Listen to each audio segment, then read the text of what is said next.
আসসালামু আলাইকুম। আমরা কম্পিউটারের দোকানে অথবা অফিস আদালতে বিভিন্ন জায়গাতে আমরা ইপসনের L130 প্রিন্টার ব্যবহার করি। তো আমাদের অনেক সময় ফটো প্রিন্ট করতে হয়। তো ফটো প্রিন্ট করতে গেলে সেটা পাসপোর্ট সাইজ হোক অথবা যে কোনো ফটো হোক, তখন ফটো প্রিন্ট করতে গেলে আমাদের কোন সেটিংটি অবলম্বন করতে হবে? আপনার প্রিন্টার যদি পুরাতন হয়ে থাকে অথবা আপনার প্রিন্টার নতুন, তাহলে নতুনদের নতুন প্রিন্টারের জন্য আমি একটা সেটিং ব্যবহার করি এবং পুরাতন প্রিন্টার হলে সেটার জন্য একটা সেটিংস আমি ব্যবহার করি। তো এখন আমার কথা হচ্ছে গিয়ে আমার প্রিন্টারটা কিন্তু নতুন, তাহলে আমি কোন সেটিংটি ইউজ করব? আমি একসাথে পুরাতন প্রিন্টারের সেটিংটাও দেখিয়ে দেব, তাহলে আপনারা ভালো একটি আউটপুট আপনারা পেয়ে যাবেন, রেজাল্ট ভালো পাবেন। তাহলে এখানে দেখতে পাচ্ছেন আমি A4 সাইজের একটা পেজ নিয়েছি, সেই পেজে আবার আমি 25টি ছবি দিয়েছি। তো দেখুন, এক পেজে আমি একসাথে 4টা-5টা করে ছবি দিয়েছি আর কি। এই ছবিগুলো আমি স্মার্টভাবে খুব সুন্দরভাবে এখানে যেরকম আছে সেভাবে আমি প্রিন্ট করব। প্রিন্ট করার জন্য কিবোর্ডটাকে Ctrl+P বাটন প্রেস করলেও হবে, অথবা এখানে এসে আমরা প্রিন্টে আসতে পারি, ঠিক আছে? তো আমি কিবোর্ডটাকে Ctrl+P বাটনে প্রেস করলাম।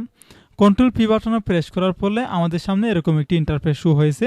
এখানে দেখতে পাচ্ছেন আমার ছবিগুলো কিন্তু ফিট অবস্থায় রয়েছে। তো আমি সেটাকে আরও ভালোভাবে স্কেল দিয়ে এইখানে একটা টিক মার্ক দেখতে পাচ্ছেন, কালি বক্স দেখতে পাচ্ছেন, এখানে আমি টিক মার্ক দিয়ে দিলাম। টিক মার্ক দেওয়ার সাথে সাথে কিন্তু আমার ছবিটা একেবারে চারোপাশে স্কেল করে নিয়েছে, যাতে করে ছবিটা কাটা অথবা ডাইনে কেটে গেছে বামে কেটে গেছে এরকমভাবে না আসে, ঠিক আছে? প্রিন্টের সময় অনেক সময় ছবিগুলো কাটা কাটা আসে, সেই জন্য আমি এখানে টিক মার্কটা এখানে দিয়ে দিই, ঠিক আছে? দেওয়ার পর আমি প্রিন্ট অপশনে ক্লিক করলাম। প্রিন্ট অপশনে ক্লিক করার পর আমাদের সামনে এরকম একটা অপশন আসবে। এখানে ইপসনের 130 সিরিজ রয়েছে এবং ইপসনের 3210 রয়েছে। তো আমি 130-এর সেটিংটাই দেখাচ্ছি। তো এখানে দেওয়ার পরে এখানে প্রপার্টিসে ক্লিক করলাম। প্রপার্টিসে ক্লিক করার পরে আমি এখান থেকে প্রিন্টের যে মেন সেটিংসটি রয়েছে সেটি আপনাদেরকে দেখাচ্ছি। দেখুন, প্রিন্টের এখানে আমি A4 সাইজের পেজে যেহেতু ছবিটা নিয়েছি, সেই জন্য আমি এখানে A4 সাইজে সিলেক্ট করে রাখলাম। তো আমার পেজটা কি ল্যান্ডস্কেপ দিতে চাচ্ছি নাকি পোর্ট্রেটে দিতে চাচ্ছি, সোজা এবং পাতালে আর কি। তো আমরা পোর্ট্রেটে দেব, পোর্ট্রেটে রাখলাম। তো এখান থেকে পেপার টাইপে আমরা যখন যে কোনো ফটো স্টার্ট অথবা জেরক্সের মতো করে ফটোকপি করতে চাইলে আমরা কিন্তু প্লেন স্ট্যান্ডার্ডে রাখবো। তো আমরা এখন ফটো প্রিন্ট করব, ঠিক আছে?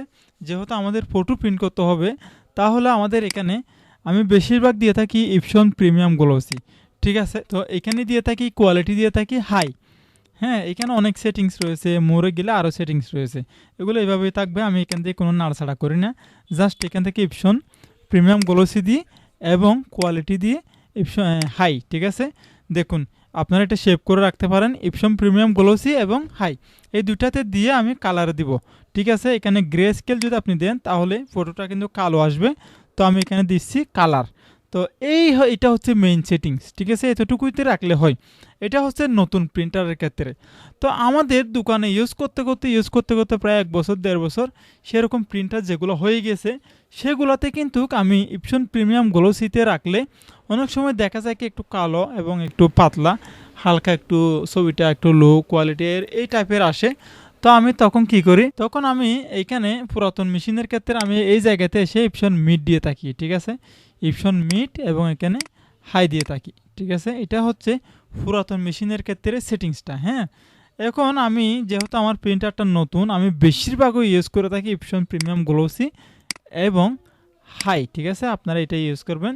যদি এই সেটিংসে ভালো রেজাল্ট না পান, তারপরে আপনারা ইপসন মিড এবং ইপসন হাই দিবেন, ঠিক আছে? এই সেটিংসে যদি আপনারা ভালো একটা আউটপুট ভালো রেজাল্ট পান, তাহলে আপনারা এই সেটিংটাই রাখবেন এবং এখান থেকে ওকে দিয়ে দিবেন, ঠিক আছে?